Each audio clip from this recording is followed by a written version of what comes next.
नमस्कार दोस्तों, मैं हूं मानस समर्थ और आज हम इस वीडियो में बात करेंगे विटामिन डी की। जैसा कि आप लोग ये देख रहे हैं कि विटामिन डी का सीधा कनेक्शन होता है सन से, यानी कि सूरज भगवान से। और दोस्तों, हम में से बहुत लोग ऐसे होंगे जिन्होंने कई कई दिन तक सूर्य भगवान के दर्शन भी नहीं किए हुए। यही रीज़न है कि हमारे देश में अब विटामिन डी की कमी बहुत ज़्यादा लोगों में देखने को मिल रही है। हमारे देश में जैसे कि आप जानते हैं, काफ़ी लोग अब नाइट पार्टियाँ करने लगे हैं। रात रात भर पार्टियों में रहते हैं तो लेट सोते हैं। लेट सोने की वजह से सुबह जल्दी उठ नहीं पाते और काफ़ी ऑफिशियल काम भी होता है जिसमें से बिजी रहते हैं तो भी उठ नहीं पाते। इस वजह से भी उनमें विटामिन डी की कमी होती है। रही सही कसर ये जो मल्टी स्टोरेज बिल्डिंग है, जो हमारे रेजिडेंशियल टावर्स हैं, ये पूरी कर देते हैं। इनकी वजह से भी धूप प्रॉपर घर में नहीं पहुंच पाती, जिसकी वजह से भी विटामिन डी की कमी लोगों में देखने को मिल रही है। लेकिन यहाँ पर मैं आपको ये एग्जांपल देता हूँ अक्षय कुमार जी का।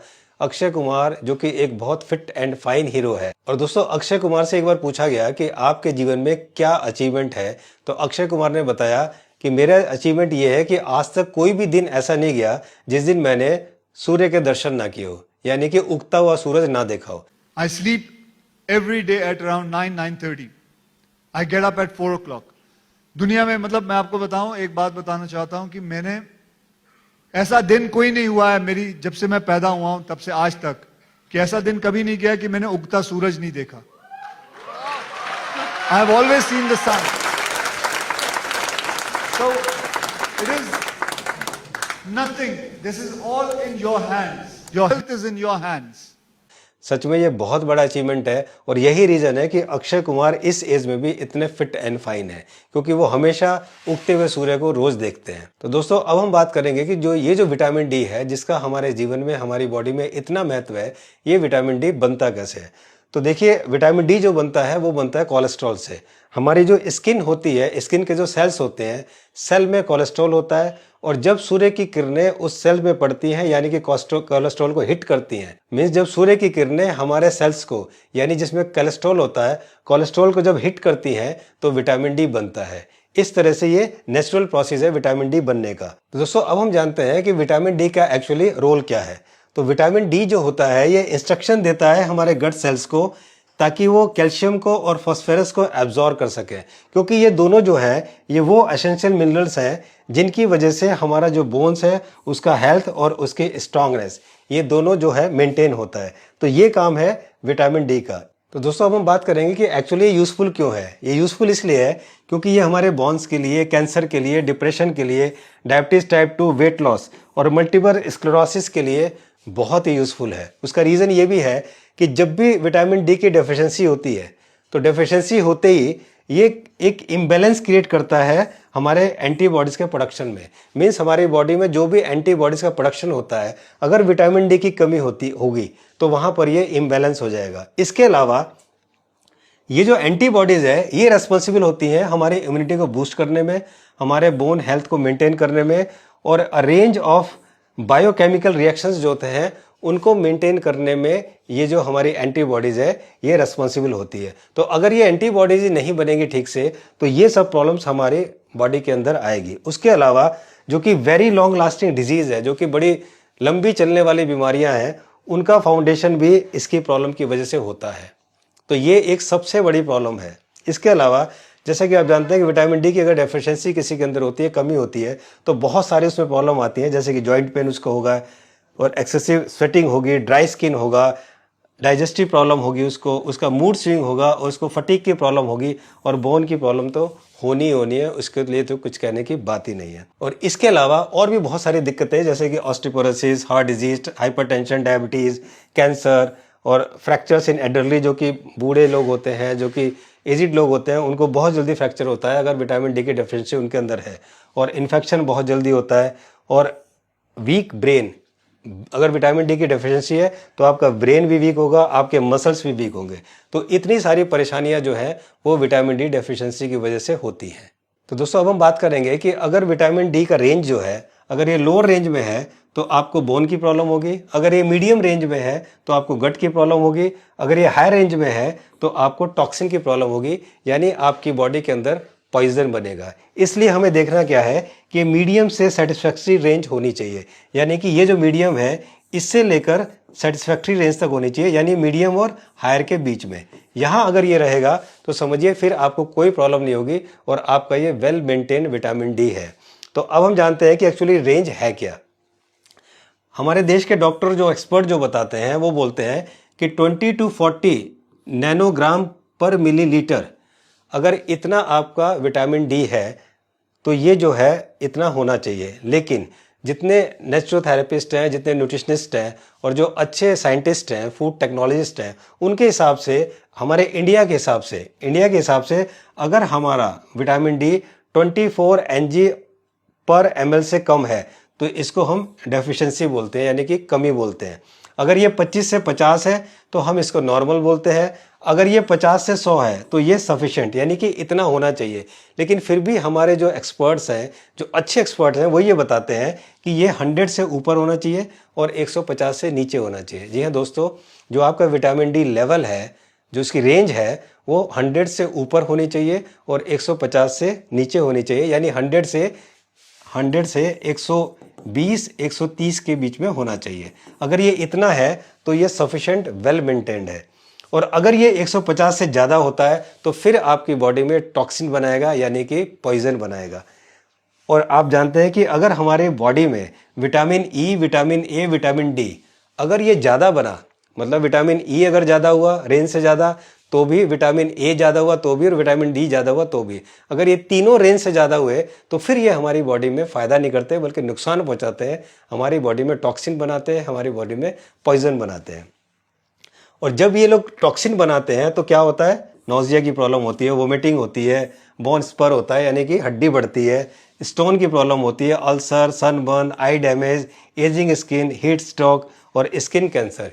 ये सारी प्रॉब्लम होती है अगर ये हमारी विटामिन डी एक्सेस है, यानी कि ज़्यादा है। तो इसलिए हमें ये ज़्यादा नहीं करना है, हमें इसको एक रेंज में रखना है, यानी कि मीडियम से लेकर सफिशिएंट रेंज के अंदर। तो दोस्तों अब हम बात करेंगे कि अगर विटामिन डी डेफिशिएंसी यानी कि 24 से कम है या 25 से कम है तो क्या होगा। अगर ये विटामिन डी हमारी बॉडी में 24 या 25 mg पर मिलीलीटर से कम है तो इरिटेशन होगी, स्लीपिंग प्रॉब्लम होगी, हमारी जो स्किन है वो पीली पड़नी शुरू हो जाएगी और बी कॉम्प्लेक्स की कमी होगी और कैल्शियम की तो कमी होगी ही होगी, उसे तो कोई रोक ही नहीं सकता। तो ये सारी कमियां इस डेफिशिएंसी से भी होती हैं। इसके अलावा अगर आपको लगता है कि आपकी बोन की प्रॉब्लम है, आपको लगता है कि आपको माइग्रेन की प्रॉब्लम है, आपको लगता है कि आपको गट रिलेटेड प्रॉब्लम है, तो समझ जाइए कि आपको हो सकता है विटामिन डी की प्रॉब्लम है। इसके लिए आप तुरंत विटामिन डी का टेस्ट कराइए। तो दोस्तों अब हम जानते हैं कि कैसे हम अपनी बॉडी में विटामिन डी को बना सकते हैं। तो विटामिन डी को बनाने के दो तरीके होते हैं। पहला तरीका होता है अननेचुरल और दूसरा तरीका होता है नेचुरल। तो सबसे पहले जानते हैं कि अननेचुरल तरीका क्या है। अननेचुरल तरीका है कि जितनी भी फार्मा कंपनियां हैं ये बहुत सारे प्रोडक्ट बनाती हैं, टैबलेट के फॉर्म में, पाउडर के फॉर्म में और कैप्सूल के फॉर्म में। ये जो सप्लीमेंट्स बनाती हैं, विटामिन डी के कैप्सूल और ये सब बनाती हैं, इससे खिलाकर ये विटामिन डी को इंक्रीज करते हैं, हमारे विटामिन डी बनाते हैं। और जो इसका नेचुरल तरीका है वो हम जानेंगे कि कैसे हम बिना धूप में बैठे या बिना इन सप्लीमेंट्स को खाए। जी हाँ दोस्तों, बिना धूप में बैठे, क्योंकि आप लोग बहुत बिजी हैं, आपको धूप नहीं मिल रही है, आप धूप ले नहीं पा रहे हो। सुबह सुबह आपको स्कूल भागना है, सुबह सुबह आपको ऑफिस के लिए भागना है, रात में आपको लेट आते हैं तो आपको टाइम ही नहीं मिलता, ना सुबह बैठ पाते ना शाम को। तो किस तरह से हम नेचुरल तरीके से बिना धूप में बैठे और बिना ये सप्लीमेंट्स खाए हम विटामिन डी बना सकते हैं, हम विटामिन डी ले सकते हैं। ये है डॉक्टर खादर वली। डॉक्टर खादर वली एक फूड साइंटिस्ट हैं और डॉक्टर खादर वली जो है इनको मिलेट मैन ऑफ इंडिया के नाम से जाना जाता है। अमेरिका में साइंटिस्ट थे, वहाँ पर ये छोड़कर इंडिया आए, 25 साल इन्होंने रिसर्च किया और श्री धान्य मिलेट्स के नाम से इन्होंने ये 5 मिलेट्स हमें खाने को दिए जिनमें बहुत ही गुण है। आने वाली वीडियो में मैं आपको ज़रूर इसकी क्वालिटी सब बताऊँगा। As per doctor Khader Vali, if food is wrong medicine is of no use. अगर आपका खाना गलत है तो कोई भी मेडिसिन खा लो, आप ठीक नहीं हो सकते। When food is right, medicine is of no need। और अगर आपका खाना ठीक है तो आपको मेडिसिन की ज़रूरत ही नहीं है। डॉक्टर खादर वली जी को जब भी मुझे कोई दिक्कत होती है, मुझे कुछ पूछना होता है हेल्थ के बारे में, लोगों की बीमारियों के बारे में, बहुत जल्दी रिप्लाई करते हैं व्हाट्सएप पर भी। अगर कोई क्वेश्चन मैं इनसे पूछता हूँ तो मेरे एक क्वेश्चन का रिप्लाई अगर ये चाहें तो 1 मिनट में भी दे सकते हैं, लेकिन खादर वली जी उस रिप्लाई को 15-20 मिनट तक मुझे समझाते हैं, बताते हैं, बिल्कुल डीप में ले जाते हैं, बहुत अच्छा बताते हैं और पढ़ाते हैं। थैंक यू सो मच खादर वली जी। और आप जैसे लोग अगर देश में हो तो समझिए कि हमारे देश में हेल्दी ना हो तो ये उनकी बदकिस्मती है, ज़रूर हेल्दी होंगे। तो डॉक्टर खादर वली जी के अनुसार अगर आप मशरूम खाते हैं तो मशरूम खाकर आप अपनी विटामिन डी की रिक्वायरमेंट को बहुत अच्छी तरह से नेचुरल तरीके से पूरा कर सकते हो। कैसे, ये मैं आपको बताता हूँ। मशरूम के अंदर एक एर्गोस्टेरोल नाम का केमिकल होता है। ये जो एर्गोस्टेरोल नाम का केमिकल होता है, जब ये सनलाइट यानी कि धूप से मिलता है, तो धूप से जब ये केमिकल मिलता है तो फिर वहाँ पर विटामिन डी बनता है। तो आप किस तरह से इसको नेचुरल तरीके से ले सकते हैं, इसको बनाने का जो तरीका है ये नेचुरल बताता हूँ, ये अननेचुरल तरीका नहीं। ये नहीं बनाएंगे, ये अननेचुरल हमें नहीं करना। हम बताते हैं आपको कि ये नेचुरल तरीका क्या है। तो नेचुरल तरीके से विटामिन डी लेने का तरीका क्या है कि सबसे पहले आपको मशरूम को धूप में 2 दिन सुखाना है। जी हाँ दोस्तों, जो खाने का मशरूम होता है आप लेके आइए, खरीद कर लाइए मंडी से, और आप बाजार से लाने के बाद इसको 2 दिन धूप में सुखाइए, पूरे दिन धूप में सुखाइए। धूप में सुखाने के बाद जिस दिन आपको खाना है उस दिन खाने से 2 घंटे पहले इसको पानी में सोक कीजिए। जितना आपको सब्जी बनानी है मशरूम की, उतने मशरूम को खाने बनाने से 2 घंटे पहले पानी में सोक कीजिए। सोक करने के बाद इसकी आप सब्जी बनाइए, और इस सब्जी को अगर आप हफ्ते में 2 दिन खाते हैं, 2 दिन का मतलब केवल 2 टाइम, मीन्स अगर आपने मंडे को दिन में खाया या रात में खाया, उसके बाद फ्राइडे को दिन में रात में खाया, या थर्सडे को दिन में रात खाया, अगर आप पूरे हफ्ते में 2 टाइम मशरूम की सब्जी खाते हैं तो उस मशरूम की सब्जी से 2 टाइम खाकर आप पूरे हफ्ते का विटामिन डी की जो रिक्वायरमेंट है उसको आप पूरा कर सकते हो। जी हाँ दोस्तों, मशरूम की सब्जी हफ्ते में सिर्फ 2 टाइम खानी है, 2 दिन नहीं, 2 टाइम। 2 टाइम खाकर आप इसको विटामिन डी की रिक्वायरमेंट जो पूरे हफ्ते की है वो पूरी कर सकते हैं। ध्यान आपको ये रखना है कि ये जो आपने मशरूम को जिस पानी में सोक किया था उसी पानी का यूज़ करना है आपको सब्जी बनाने में। जो सब्जी बनाएंगे तो इस पानी को भी उसी में ही यूज़ कर लेना है, ये आपको ध्यान रखना है। तो दोस्तों ये है बेस्ट तरीका, नेचुरल तरीके से मशरूम के द्वारा आप विटामिन डी की रिक्वायरमेंट को पूरा कर सकते हो। इसके बावजूद भी मैं बोलूँगा कि जो सबसे बेस्ट तरीका है वो है अगर आप हफ्ते में 4 दिन 30 मिनट, अगर मीन्स एक दिन में 30 मिनट्स अगर आप धूप में बैठते हैं और हफ्ते में 4 दिन अगर ऐसा करते हैं तो जितनी भी हमारी विटामिन डी की रिक्वायरमेंट है पूरी हफ्ते की वो आप ले सकते हैं। इसके अलावा अगर आप अपनी बॉडी पे सेसमे ऑयल का मसाज करते हैं, मीन्स तिल का तेल, अगर आप अपनी बॉडी पर तिल का तेल का मसाज करके हफ्ते में 2 दिन केवल 20 मिनट के लिए भी अगर बैठते हैं, हफ्ते में 2 दिन केवल 20 मिनट के लिए अगर आप बैठते हैं सेसमे ऑयल का मसाज करके, तो आपको हफ्ते भर की सफिशिएंट विटामिन डी मिल जाएगा। कुछ लोग ऐसे होते हैं, जैसे कुछ फीमेल्स ऐसी होती हैं जो कि घर के अंदर शीशे की विंडो होती है, उस शीशे की विंडो के पीछे अपनी बॉडी को एक्सपोज करने के लिए बैठ जाते हैं ताकि वो विटामिन डी ले सकें। तो दोस्तों जितने भी लोग इस तरह शीशे के पीछे बैठकर विटामिन डी लेने का कोशिश करते हैं उन्हें विटामिन डी नहीं मिलता। उसका रीज़न ये होता है कि जो हमारे UVB रेज होती हैं, मैंने अल्ट्रावायलेट बी रेज होती हैं, वो शीशे को पार नहीं कर पाती हैं। धूप आ सकती है, गर्मी आ सकती है, लेकिन वो रेज उसको पार नहीं कर सकती है, इसीलिए आपको विटामिन डी नहीं मिलेगा। तो अगर आप सच में विटामिन डी धूप में लेना चाहते हो तो आपको बाहर ही जाकर एक्सपोज होना पड़ेगा, तभी आपको विटामिन डी मिलेगा। शीशे के पीछे बैठ के, विंडो के पीछे बैठ के आपको विटामिन डी नहीं मिलेगा। तो दोस्तों अगर विटामिन डी आपको मिलना शुरू हुआ तो आपके अंदर क्या होगा, जैसे ही इसने स्टार्ट करना शुरू किया, आपके अंदर विटामिन डी बनना शुरू हो गया, तो आपकी जो है आपको भूख लगना शुरू हो जाएगा, आपका डाइजेस्टिव सिस्टम बहुत अच्छा हो जाएगा, आपका ब्लड फ्लो बहुत अच्छा हो जाएगा। केवल ये हड्डियों को ही ठीक नहीं करता, इसके अलावा इन सारी चीज़ों को भी ठीक करना शुरू कर देगा। तो समझ जाइए आपके अंदर विटामिन डी बनना शुरू हो गया है। इसके अलावा मैं कुछ पॉइंट्स आपको बताता हूँ, बहुत ही इंपॉर्टेंट पॉइंट है कि जब भी आप धूप में बैठें वहाँ पर सनस्क्रीन का यूज़ ना करें। ये दोस्तों सनस्क्रीन को लगाकर धूप में ना बैठें, क्योंकि जब आप सनस्क्रीन को लगाकर धूप में बैठते हैं तो वही क्रीम, वही केमिकल आपके अंदर चला जाता है जो आपके लिए बहुत खतरनाक होता है। तो वो लगाकर ना बैठें, इससे आपको विटामिन डी नहीं मिलेगा।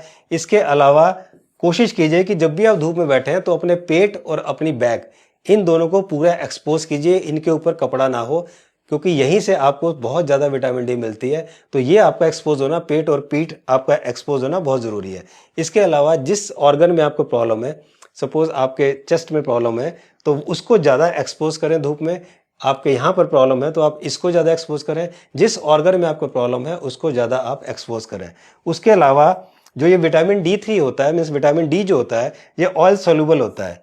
तो जो भी लोग अगर सप्लीमेंट के रूप में, पाउडर के रूप में अगर इसको विटामिन डी को ले रहे हैं तो मेरी उनसे रिक्वेस्ट है कि पाउडर के रूप में अगर आप ले रहे हैं तो आप ऑयल का यूज़ ज़रूर करें, क्योंकि बिना ऑयल के, क्योंकि ये ऑयल सोल्यूबल है, तो बिना ऑयल के आप विटामिन डी नहीं ले सकते। तो दोस्तों ये थी विटामिन डी के बारे में पूरी जानकारी कि किस तरह से आप नेचुरल तरीके से, अननेचुरल नहीं, नेचुरल तरीके से आप विटामिन डी बिना धूप में बैठे ले सकते हैं और अपने रिक्वायरमेंट को पूरा कर सकते हो। और दोस्तों अगर आप किसी बीमारी को ठीक करना चाहते हैं, किसी बीमारी को रिवर्स करना चाहते हैं, आप अपनी हेल्थ के बारे में कंसर्न है, उसके बारे में कुछ जानना चाहते हैं, तो आप हमसे कंसल्ट कर सकते हैं। हमसे कंसल्ट करने के लिए आपको हमारी वेबसाइट shikshasesehat.com पर जाना है। वहां पर जाके आपको कंसल्ट मानस करना है और उसके बाद फॉर्म भर के आप बहुत ईजिली हमें कंसल्ट कर सकते हैं। मुझे उम्मीद है कि आपको ये वीडियो अच्छी लगी होगी विटामिन डी के बारे में, और मुझे उम्मीद है कि आगे आपके अंदर किसी में भी विटामिन डी की अब कमी नहीं होगी। ये वीडियो आपको कैसी लगी कमेंट्स बॉक्स में ज़रूर लिखें। अच्छी लगी तो इसको लाइक ज़रूर करें, दोस्तों को शेयर करें और इस चैनल को सब्सक्राइब करें, क्योंकि आने वाले टाइम में मैं डॉक्टर विश्वरूप राय चौधरी और डॉक्टर खादर वली, डॉक्टर बीबी गोयल, इन लोगों की जितनी भी एक्सपर्टीज़ है, ऐसी इनकी बातें जो इन्होंने भी कभी आपको नहीं बताई, वो मैं आपको बताने वाला हूँ इसी चैनल पर, ताकि हम सब मिलकर एक बहुत अच्छी सेहतमंद भारत को बना सकें, ताकि फिर कोई लूट ना हो और फिर कोई खसूट ना हो और फिर ये हॉस्पिटल और कुछ डॉक्टर्स सामान्य लोगों का बेवकूफ़ ना बनाए। Thank you so much for watching this video. जल्दी मिलता हूँ, तब तक अपना ख्याल रखिए। नमस्कार।